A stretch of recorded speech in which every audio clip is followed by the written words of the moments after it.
and welcome to or back to the Woven Almanac channel. Super quick intro. My name is Dawn. I'm a British expat from Manchester, and for over 20 years I've been living in the Netherlands, just outside of Amsterdam. This is my podcast channel, but I'm doing a very short mini series on the Stephen West sock along, surprise sock along, which is the Contrast Blast socks. And I already did an introductory video, which I'll link below, and there'll be a playlist all about my impressions of the sock along. And it's also my first time ever knitting a Stephen West pattern. You might be able to hear my very fluffy cat Daxter is in the kitchen. I'm in a kitchen diner, and he's having his dinner right now, so he's munching away. And if you want to know more about Daxter and my life, I also have another channel here on YouTube called the Dawn's Days, and I vlog, share my life, sometimes I travel, happy times, you know, not so happy times, and all that kind of stuff. So I already spoke in the introduction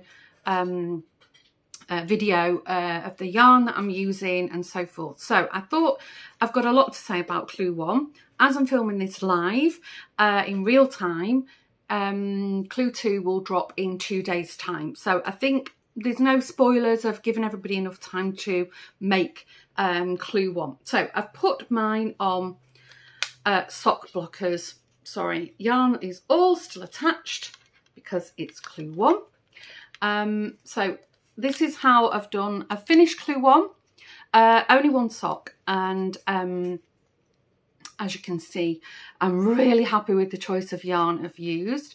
It's by a company called Mina's Dye Works, who's based in the Netherlands. If you're interested, I'll put a link to the web shop where you can also purchase some Mina's Dye Works. And I spoke about the colour codes and everything in the introduction video. So here's my Clue 1. I'm really pleased with it, but as I said earlier, I have a lot to say about it. So when I bought the pattern off Ravelry, I'll pop this down, I did double check and triple check that it's suitable for Magic Loop, because that is my preferred method of knitting socks, and I also like to do my socks top down. So indeed, Ravelry confirmed it's a top down sock and it's suitable for Magic Loop. However, I had a lot of problems because there's a right and a left sock, and the pattern starts with knitting the right sock. There's a mirror version for the left side, so the sort of steps will be in the opposite direction. But you know, I read the pattern through, and I already had some doubts about Magic Loop. Cast on. I'll give some things away because Stephen West has already done some tutorials about it. I cast on 70 stitches. My normal go-to sock, vanilla sock pattern is 64, but he did explain that it will tighten up in the leg and the ankle, which indeed it has.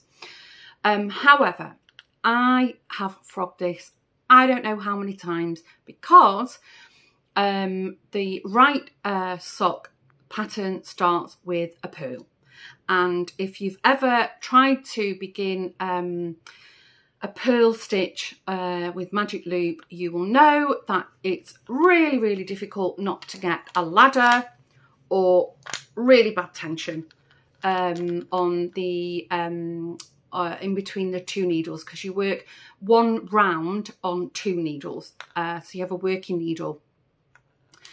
I clicked on the link for the working in the magic round, and it didn't really tell me how to get rid of the ladder. So I tried another attempt, and I cast on again using Magic Loop, but this time I thought I'll cast on knit. It's a 2x2 rib, not giving anything away, that's what the tutorial shows you.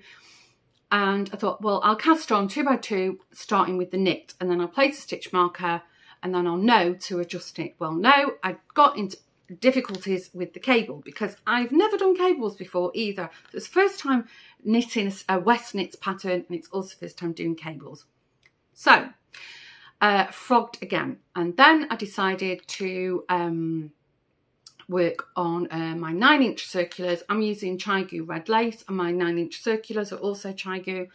And again, I really struggled starting on a purl. It had just really battled with it. So I went back to my original idea. So I worked the 2x2 rib on the magic loop, starting with a knit, place a stitch marker after the first 2 knit stitches. So I knew that would be the beginning of the round, because when I got to the cables, I then transferred all my stitches to my 9-inch circulars.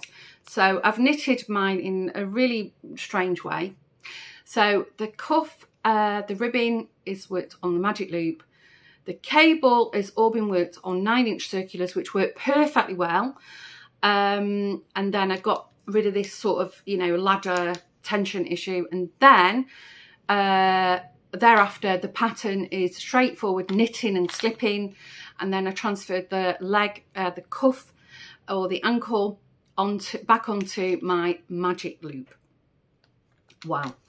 When I read the pattern for the left leg, because I've not cast that on yet, it starts with a knit stitch. Stephen West says in the tutorial that if you're going to struggle with the left leg, knit both of them right leg. Now, if you've not started, what I would recommend, if you want to knit on magic loop, I would knit them both left leg and start with a knit stitch, and I think that would be a way around it. So obviously I've put mine on the sock blocker.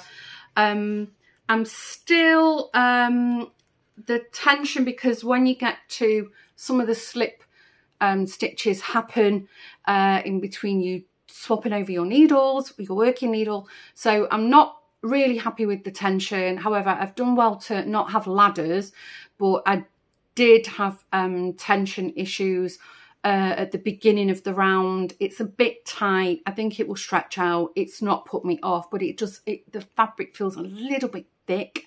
You can see, you know, how it does definitely tighten up. However, on this side, it's worked out fine. It's lovely. No tension issues. Really happy with it. So I'm sure once it's washed, you know, it will block out. It will be fine. The yarn, it's a little bit toothy, not a lot, but it's a little bit. You can feel it's wool. So I'm sure it'll all soften up when it's all been washed and blocked out. So there we go. There is, see if I can pop it back on the sock blocker. There is my finish clue 2 for the right leg pattern, worked on magic loop, 9-inch circulars and magic loop. So I will cast on the left leg just to see how I like the pattern on the magic loop method.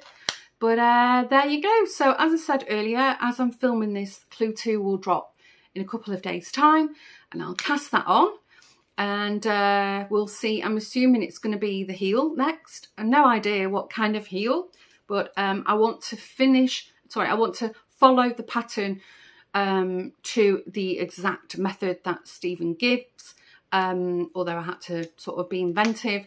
And yeah, let me know in the comments below if you're knitting the socks. Did you knit on magic loop? Let me know. How did you navigate this beginning with a purl stitch?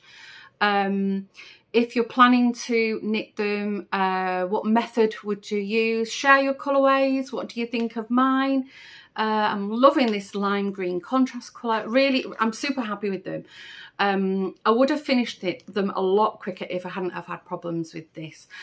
I must say, if it's your first time, if you've not yet knit a Stephen West, apart from the issue that I had with magic loop, if you're going to knit on DPNs, I think you'll be perfectly fine.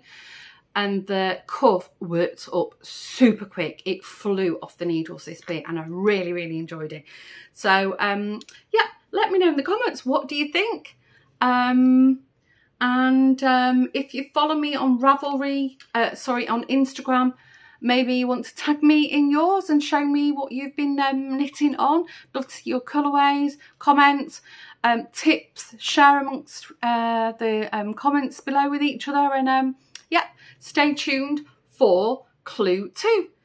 Thanks for tuning in again, and again, as I said earlier, if you want to follow me on Dawn's Days, link will be below, Instagram link will be below, and all other links will be below. So thanks for tuning in, and I'll meet you again here for Clue 2. Bye for now.